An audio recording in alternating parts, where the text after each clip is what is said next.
आज के दौर में हर तरफ शोर ही शोर है। इसी वजह से दिमाग में तनाव पैदा होना लाजमी है। ऐसे में अगर आप हर रोज़ कुछ देर मौन रहने का अभ्यास करें तो धीरे धीरे आपका दिमाग शांत होने लगेगा, गुस्सा नियंत्रित होने लगेगा और मन का तनाव भी घटना शुरू हो जाएगा। दोस्तों, आज के इस वीडियो में हम जानेंगे कि किन किन मौके पर हमें शांत रहना चाहिए और किन मौके पर हमें बोलना चाहिए। तो चलिए वीडियो को शुरू करते हैं। जब भी कोई व्यक्ति या शिष्य गौतम बुद्ध के संग में शामिल होता था तो बुद्ध सबसे पहले उसे शांत रहने के लिए कहते थे। ध्यान की अवस्था में जाने से पहले वह शिष्यों को शांत रहना सिखाया करते थे। दोस्तों, एक बार की बात है, बुद्ध अपने सभी शिष्यों को बुलाते हैं और कहते हैं कि कल सुबह सब लोग नदी में स्नान करने के बाद एक जगह उपस्थित हो जाना। सारे शिष्य हैरानी से सोचने लगे कि हम लोगों ने कोई गलती की है क्या कि गुरुदेव हम सबको इकट्ठा होने को बोल रहे हैं। फिर वे सोचने लगे कि हो सकता है कि गुरुदेव कल सुबह कुछ अच्छी बात बताने वाले होंगे। सब लोग रात को सही समय पर सो जाते हैं और सुबह उठकर सभी लोग नदी में स्नान करने के बाद बुद्ध के सामने उपस्थित हो जाते हैं। बुद्ध कहते हैं, आज मैं तुम सबको शांत रहने के 10 फायदे के बारे में बताऊंगा। बुद्ध कहते हैं, 10 ऐसे मौके जहां पर चुप रहने से लाभ होता है।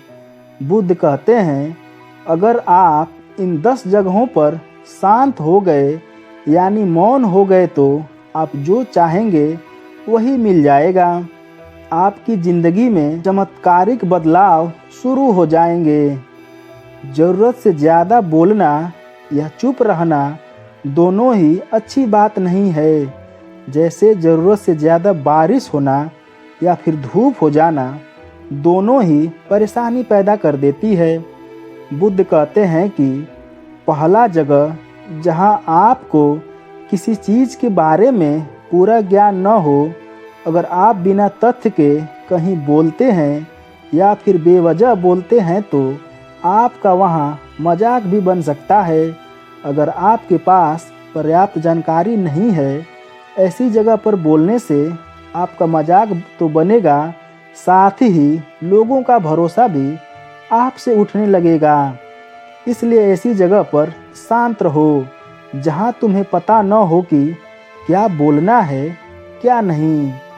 बुद्ध ने कहा, दूसरा ऐसा मौका जहां पर आपके शब्द किसी को मानसिक ठेस पहुंचा रहे हो तो वहां चुप हो जाना चाहिए। कमज़ोर व्यक्ति के बारे में कुछ भी बोलकर आप महान नहीं बन सकते। महान आप किसी कमज़ोर व्यक्ति का साथ देने में बनेंगे।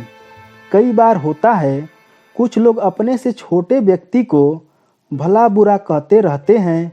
सामने वाला इंसान तो पद में या उम्र में आपसे छोटा है, वह आपको कुछ नहीं बोलेगा, लेकिन आप उसकी नज़रों में गिरते चले जाएंगे। या हो सकता है कि कल वह भी आपसे पद में बड़ा हो जाएगा, तो आज जो रवैया आपका उसके साथ है, आने वाले समय में वह भी आपके साथ वही सब करेगा। अगर बड़ा बनना है तो अपने से छोटे लोगों का आदर करना चाहिए और बड़े लोगों का सम्मान करना चाहिए। इसलिए शिष्यों, तुम सब जब भी बोलना आदर भाव से बोलना, ताकि तुम्हारी बात लोगों को अच्छी लगे। अपने बोलने के शब्दों में भाई बहन, माता पिता, मित्र इत्यादि संबोधन शब्दों का इस्तेमाल जरूर करना। इससे तुम्हारी मान प्रतिष्ठा तो बढ़ेगी, साथ ही लोगों की नज़रों में तुम समझदार व्यक्ति बनते जाओगे। बुद्ध ने आगे कहा, तीसरा मौका जहाँ पर जब कोई अपना या सगा संबंधी आप पर क्रोध कर रहा हो तो आपको उस वक्त चुप रहना चाहिए ताकि सामने वाले का गुस्सा पूरी तरह से समाप्त हो जाए, और यदि आप सही हैं तो उससे बिल्कुल माफ़ी न मांगें और चुप रहकर ही सही समय का इंतज़ार करें। वह खुद आपसे ही मांग लेगा जब उसे अपनी गलती का एहसास हो जाएगा। बुद्ध आगे कहते हैं कि अगर आपका कोई सगा संबंधी आप पर क्रोध कर रहा हो तो आप उस समय शांत हैं तो यह आदर सम्मान देने की निशानी होती है। इससे न कोई छोटा होता है और न ही बड़ा। अगर आपको क्रोध आ रहा है तो आप वहाँ से किसी का अनादर किया बिना चले जाएं या फिर चुप रहें। क्रोध करने से आपके रिश्ते खराब हो सकते हैं। बुद्ध ने कहा, चौथा ऐसा मौका जहाँ पर किसी मुद्दे से आपका कोई संबंध ना हो। अगर आपका किसी मुद्दे से कोई संबंध न हो तो वहाँ आपको चुप रहना चाहिए बिना किसी वजह। अगर आप दूसरे के मुद्दे पर बोलेंगे तो इसमें केवल और केवल आप ही का नुकसान होगा। जब तक कोई आपको अपने झगड़े को शांत करवाने के लिए नहीं बुलाता है तब तक आपको किसी के मामले में नहीं जाना चाहिए। बुद्ध कहते हैं कि पांचवा ऐसा मौका जहाँ पर आपके शब्दों से किसी मित्र व आपके सगे संबंधी को हानि न पहुँचे, इसलिए आपको चुप रहना चाहिए, क्योंकि अपने परिवार या फिर अपने मित्र के बारे में बुरा बोलने से आप उनकी नज़रों में बुरे बनते जाएंगे। इसलिए अपनी आवाज़ में मीठापन लाएं। आपके शब्दों से किसी को हानि नहीं पहुंचनी चाहिए।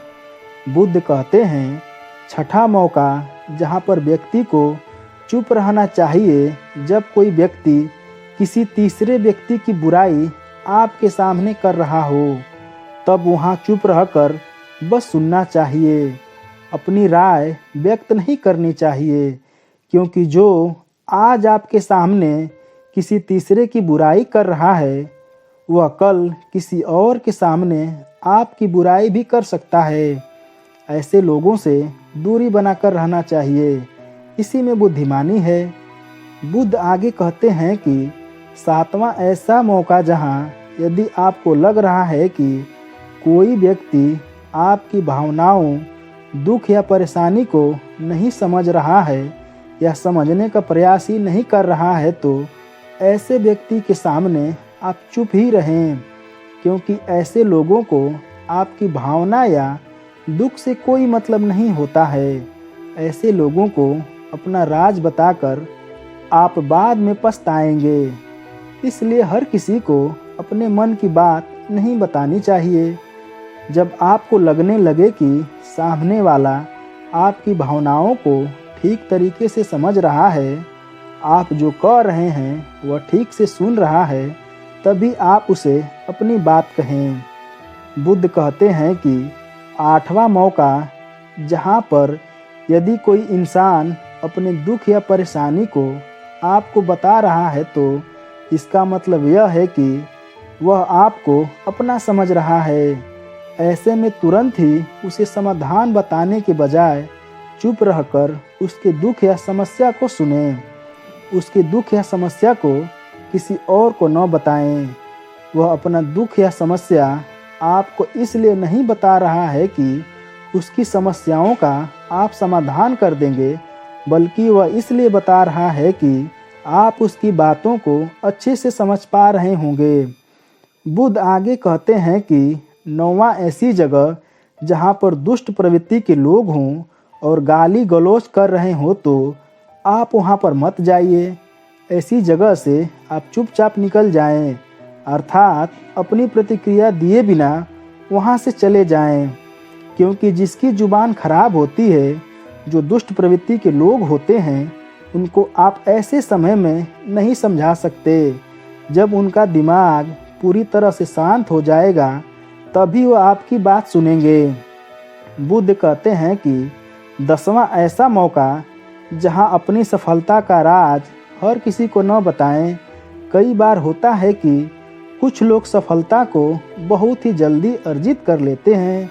वह हर जगह अपनी सफलता का ढिढोरा पीटने लगते हैं। ऐसे में क्या होता है कि कई लोग आपकी सफलता से खुश नहीं होते हैं।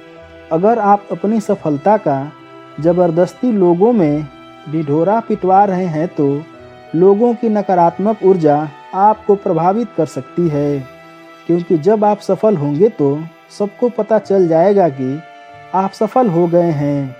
ढिढोरा पीटने से नुकसान आप ही का होगा। इतना कहकर बुद्ध ने कहा, शिष्यों, आज के लिए बस इतना ही। अगर तुम सब मेरी इन 10 बातों को अपने जीवन में अपना लेते हो तो तुम सब काफ़ी हद तक परेशानियों से बचे रहोगे। यहाँ से जाने के बाद मेरी यह बातें तुम सबके जीवन में एक वरदान साबित होगी। दोस्तों, उम्मीद करता हूँ कि इस कहानी से आपको बहुत कुछ सीखने को मिला होगा। इसलिए एक प्यारा सा कमेंट करके बताइए और वीडियो को लाइक कर दीजिए, और चैनल पे नए हैं तो चैनल को सब्सक्राइब कर दीजिए। धन्यवाद।